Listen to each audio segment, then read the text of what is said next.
Welcome, listeners, to another deep dive on vibrations and manifestations. I'm Alicia. And I'm Jared. Hello, Alicia, and welcome, everyone. Hi, Jared. So, have you ever noticed, maybe in your own life or watching others, this really persistent pattern where no matter how much you try, how hard you push forward, you somehow seem to circle right back to the same spot? Oh, absolutely. Maybe it shows up with money, right? You finally get a bit ahead, things are looking good, and then bam, unexpected expenses just seem to pop up out of nowhere. Or maybe in relationships, you start feeling genuinely close, vulnerable, and then suddenly you find yourself picking fights or creating distance almost unconsciously. Yeah, or even with your career. You step into a bigger role, maybe more responsibility, more visibility, but somehow you find yourself defaulting back to playing small again. It feels like hitting some kind of invisible ceiling, doesn't it? It really does. An invisible ceiling is a perfect way to put it. And here's the really interesting part, the core of what we're exploring today. This isn't just bad luck. It's not the universe having it out for you. Yeah. This is what we call your energetic set point. Think of it like an invisible thermostat you carry inside you, quietly setting the level for how much joy, how much love, success, abundance you unconsciously allow yourself to actually experience. And that word unconscious is key, isn't it? Because it's often running the show without us even realizing. Exactly. It's often deeply subconscious, programmed by, old stories, beliefs we picked up, emotional patterns that got wired in way back when, maybe before we were even consciously choosing much of anything. I totally relate to that. I remember years ago, I landed this huge freelance project. It paid more in 1 month than I'd ever made before in that time frame. And at first, I felt amazing. Like, yes, this is it, my new level. The breakthrough feeling. Totally. But honestly, within about 2 months, almost without me noticing how it happened, I'd somehow accidentally taken on this lower paying contract that just soaked up all my time. Yeah, and I found these really plausible reasons to turn down a genuinely high ticket client because deep down it just felt like too much, too fast. And then came the silly spending, a bunch of unnecessary purchases. End result. My bank balance was pretty much right back where it started. Classic example. It wasn't like I wanted to sabotage it, but looking back, it was so clearly my energetic thermostat going, whoa, wait a minute, this is way hotter than we're used to. Better dial it back down to the familiar temperature. So for our listeners today, what's our real mission here? What can understanding this do for them? Well, our mission today on this deep dive is really twofold. First, to unpack the connection, the science of your nervous system and the, let's call them spiritual principles of energetic alignment to truly understand this energetic set point. Okay. And maybe more importantly, we want to explore some really practical, actionable ways for you, our listener, to consciously start resetting that thermostat, to calibrate it, so you can finally break free from those unconscious limits and actually live at your next level. Okay, I love that. Actionable steps. So let's start with that foundational understanding. From a scientific angle, what's actually going on in our brains and bodies that keeps us kind of stuck in these familiar loops? Yeah, it's fascinating because the science really does map onto these energetic ideas beautifully. At a really fundamental level, your brain is absolutely wired for stability. It craves predictability. It's this principle called homeostasis in the nervous system. Homeostasis, right. Keeping things balanced. Exactly. Your whole biological system is constantly working 24/7 to maintain a familiar internal state. Think of it like your body's built-in defender of the status quo. Its priority isn't necessarily your highest potential, but what's known, what feels safe because it's familiar. So it's not just about keeping my body temperature stable. It's also about keeping my emotional state, maybe even my financial state, familiar. Precisely. It applies across the board. Yeah. And neuroscience gives us a clue about how this works. There's a part of your brain deep inside called the basal ganglia. Basal ganglia. Okay. Yeah, it sounds technical, but think of it as your brain's autopilot. It's the habit center. And it doesn't just store physical habits like brushing your teeth. It stores emotional response patterns, your habitual ways of feeling, and even your sort of default relationship with concepts like joy or wealth or deep connection. Wow. Okay. So if, say, real abundance or true intimacy feels unfamiliar. Then this part of your brain, the basal ganglia, will subtly, unconsciously nudge you back towards what is familiar in its stored patterns. It's not being mean. It's just being efficient, trying to conserve energy by running old programs, keeping you in that known state, even if, objectively, that state isn't great. That's such a helpful way to think about it. It's not a personal failure. It's actually my brain trying to keep me safe in what it knows. Exactly. And the really hopeful part is that your brain's wiring can change. That's neuroplasticity. It's not set in stone. Right, the brain can rewire itself. It can, but, and this is the key insight, it takes consistent, repeated input. Consistent new thoughts, new feelings, new experiences repeated over time forge those new neural pathways. Those occasional big wins or bursts of positivity. They're great, but they won't automatically stick if they don't get integrated, practiced, and normalized in your brain.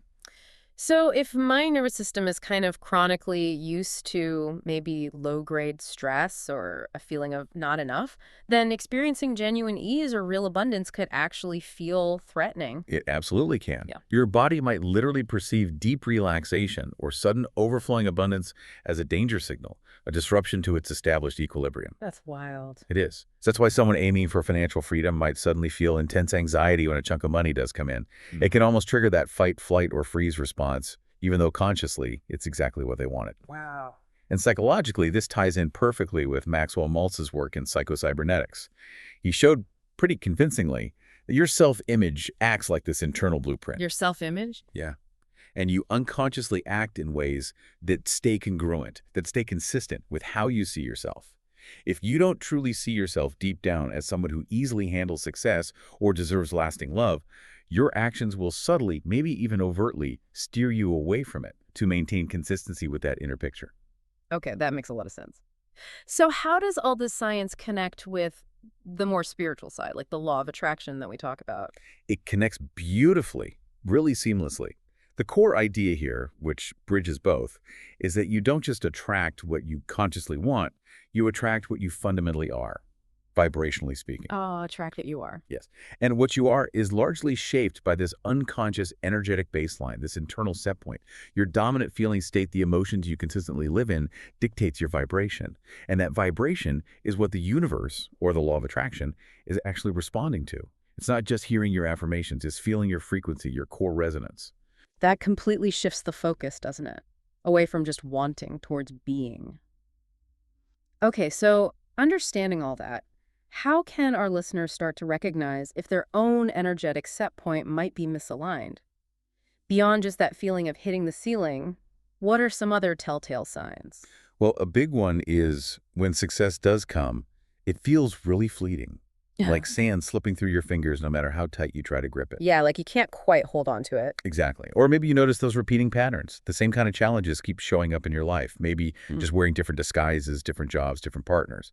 But the core issue feels identical. Mm-hmm. Deja vu all over again. Right. And perhaps the most revealing sign, often the hardest to admit, is that deep down there's a part of you that doesn't truly believe you can have what you say you want. Even if you're doing all the vision boards and affirmations, there's this subtle nagging feeling of disconnect between your conscious desire and your subconscious expectation.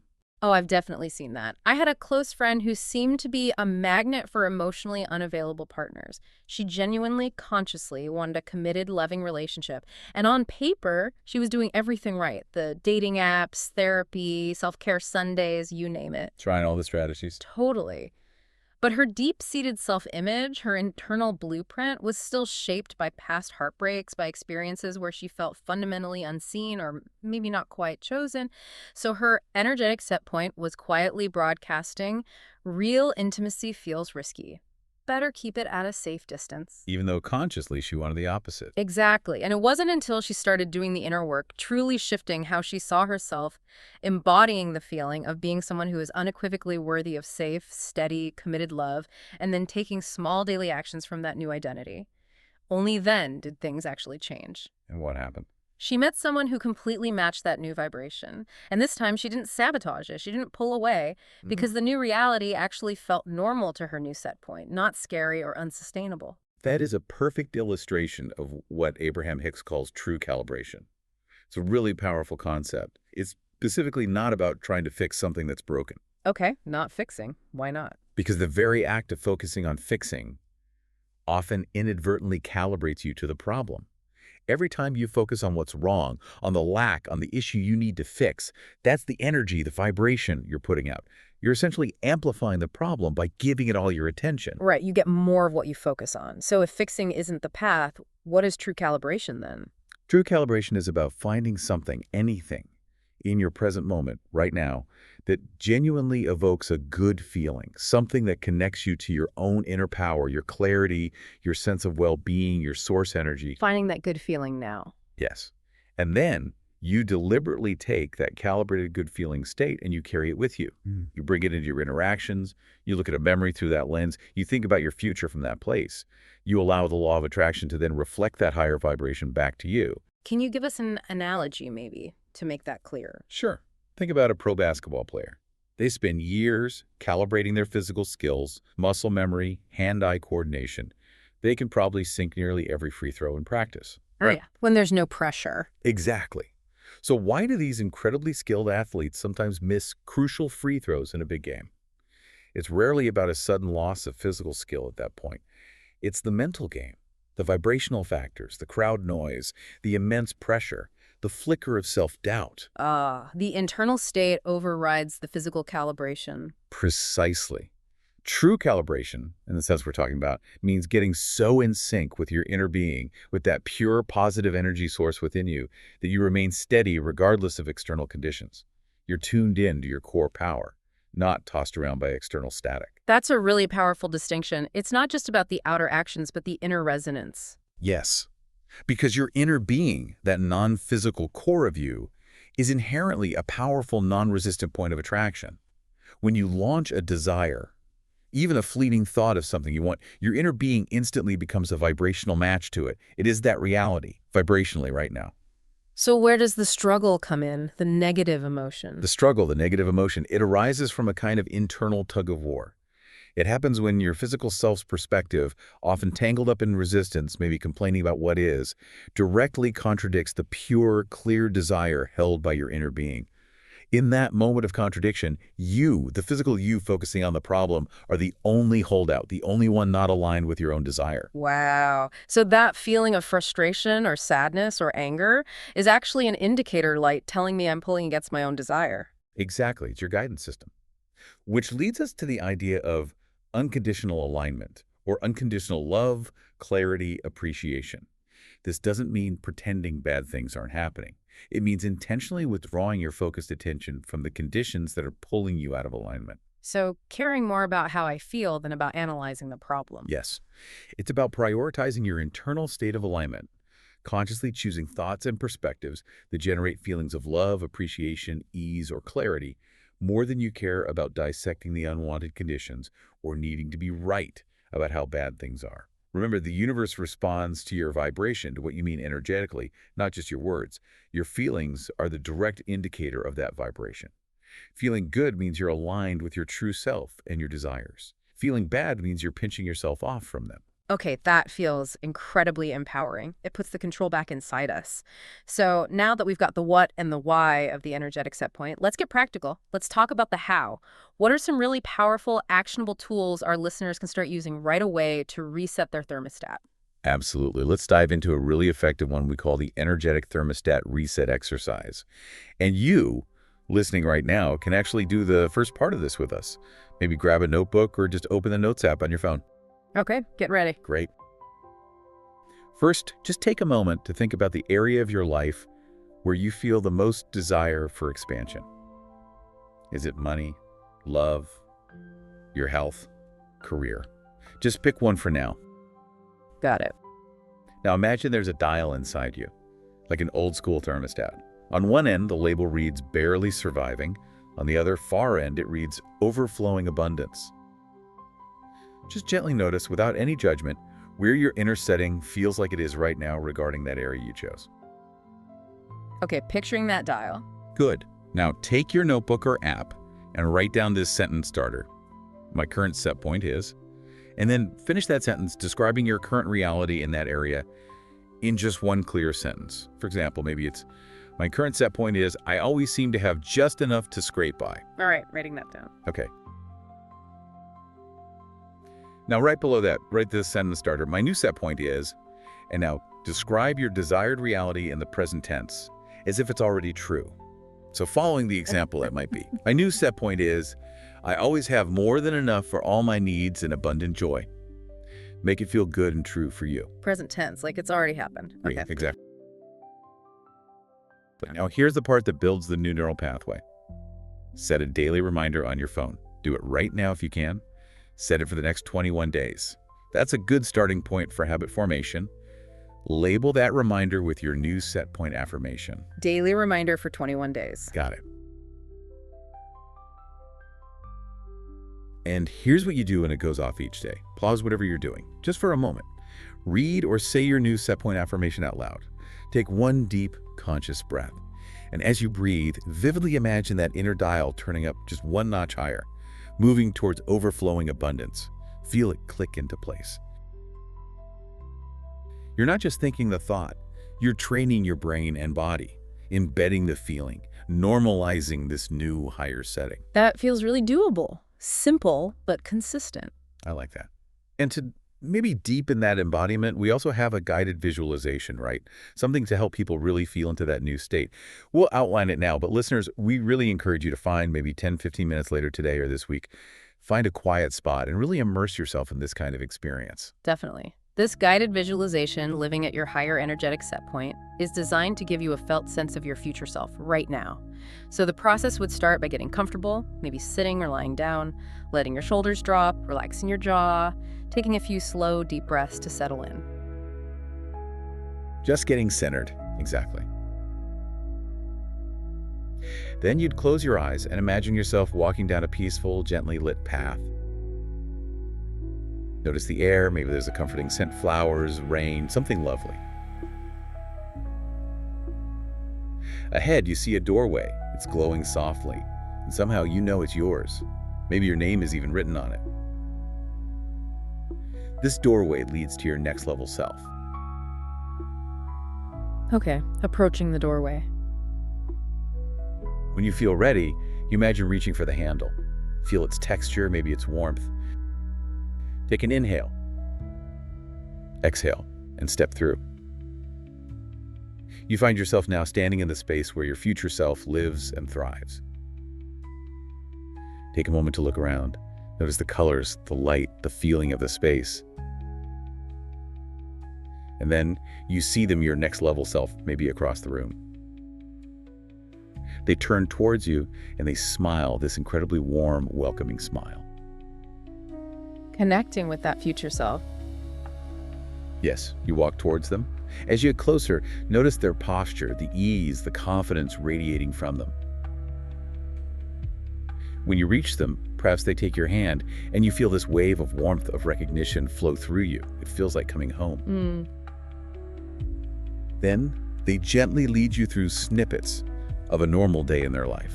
You see the breakfast table, maybe their workspace, the ease in their interactions with people, the way opportunities seem to flow towards them naturally. And most importantly, you allow yourself to feel the dominant emotions of this reality: safety, abundance, deep love, flowing creativity, genuine ease. It all feels so natural, so normal to them. Really embodying that feeling state. Exactly. And then at some point, your next level self pauses, looks you directly in the eyes, and maybe says something like, "You are me, right now. This isn't separate from you." The moment you decide it, the moment you claim this feeling, your reality begins to shift to match it. You might then place a hand over your own heart, feeling your heartbeat, and sense that beat sending out a powerful, coherent signal to the universe, locking in this new set point, this new vibrational frequency. Take another deep breath, feeling every cell in your body light up with this new energy, seeing it expand outwards, wrapping your whole life in this golden, abundant glow. You could even affirm silently or aloud, "I am already this person. My life is already meeting me here." And when you feel complete, you gently bring your awareness back to the room, carrying that potent energy, that embodied feeling with you into your day. That sounds incredibly powerful. A way to really anchor that new reality internally first. Yeah. Okay, those are amazing tools. Now, Jared, let's shift gears slightly into what we could call manifestation debug mode. Let's tackle a really common limiting belief that trips so many people up when they're trying to consciously create change and raise that set point. Yes, this one is huge. The limiting belief often sounds something like this. If I just work hard enough, hustle more, push harder, I'll eventually raise my energetic set point and get what I want. Right, that sounds so logical, so ingrained in our culture. Work hard, get results. It does sound reasonable, doesn't it? Yeah. We're practically marinated in that belief. But here's the subtle catch. The reason it often leads to burnout instead of breakthroughs. Working harder without fundamentally shifting your underlying identity and your dominant emotional baseline, your energetic set point, is like frantically trying to heat a room by cranking up a portable heater while the main thermostat is still firmly set to low. Ah, okay. So the main system keeps overriding the extra effort. Precisely. The underlying system, your subconscious programming and energetic set point, will always subtly work to cool things back down to its familiar, albeit potentially uncomfortable, temperature. The hard work might generate some temporary heat, some initial results, sure, but your subconscious will find ways to correct back to the baseline if those results don't match who you fundamentally believe you are and what you believe is possible for you. So you might get the promotion but feel like an imposter, or make more money but suddenly have huge unexpected bills appear.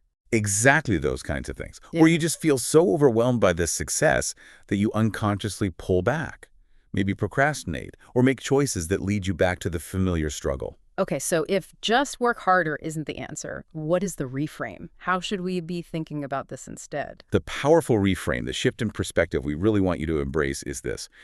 My energetic set point rises when I become the version of me who already lives at that higher level before the external result fully shows up. Become the person first, before the evidence arrives. That feels like a leap of faith. It is, in a way. But it's crucial. When you lead with identity, when you consciously choose to think, feel, and act as if you are already that person living that desired reality, your energetic set point naturally begins to shift to match that inner state. And then the external results not only appear, but they stick. They feel normal, congruent, sustainable, not like some precarious fluke you have to desperately cling to. Because it matches your inner thermostat setting now. Exactly. Remember our earlier point. The universe hears what you mean vibrationally, not just the words you say or the actions you take mechanically. Your predominant feeling state dictates your vibration. When you are consistently cultivating feelings of joy, ease, gratitude, love, clarity, appreciation, feelings that match your desired reality, you stop contradicting your own desires. You become a cooperative component, an energetic match, and that's when you start to witness things flowing more effortlessly, synchronicities appearing, the right opportunities landing in your lap, because your consistent feeling is sending out the clear signal of your new set point, and the universe simply has to respond to that clear, powerful signal. That ties it all together beautifully. Identity first, feeling state calibrates, results follow. Okay, so let's recap this really rich deep dive for everyone listening to Vibrations and Manifestations today. We've explored this concept of the invisible energetic thermostat that's been quietly running things in the background of your life. We talked about what your energetic set point really is, the fascinating science, the homeostasis, the basal ganglia, neuroplasticity that explains why it keeps you locked into familiar patterns, even unwanted ones. And we looked at how to recognize the signs that yours might be out of alignment with what you truly desire. We also dove deep into how your core identity fundamentally shapes your vibration, and crucially, how you can stop that unconscious sabotage by consciously deciding to become the version of you who already lives at your next level before all the external proof arrives. And you now have 3 really potent tools to start making that shift. First, that practical energetic thermostat reset exercise, writing down your current and new set points and using that daily reminder to anchor the new vibration. Second, the guided visualization, a way to step into the feeling place of your next level self, making it familiar and real to your mind and body. And third, that crucial reframe from our manifestation debug mode, shifting your focus away from just working harder to get it towards deliberately becoming the person who naturally has it. So your challenge, should you choose to accept it this week, is beautifully simple. Pick just one of these tools, whichever one resonates most right now, and commit to using it consistently, daily, just for the next 7 days. That's it. Start there. Observe what begins to shift internally in your feelings, your thoughts, your sense of self, and then just watch, with curiosity, how your external life begins to subtly, or maybe not so subtly, align with that internal shift. I love that invitation. Just 7 days, one tool. And a final thought to leave you with. Remember, your next level, that life you dream of, it isn't actually somewhere out there that you need to chase or strive endlessly for. In truth, vibrationally speaking, it's right here. It's just one conscious dial turn away. So if you're not on our email list yet, well, that's where we send out all our extra goodies each week, things like bonus worksheets, maybe visualization scripts like the one we just did, affirmations, sometimes little behind-the-scenes peeks. So just hop over to the link you'll find in the show notes and sign up for our vibe letter. Easy peasy. Thank you so much for joining us for this deep dive on vibrations and manifestations. We'll see you next time.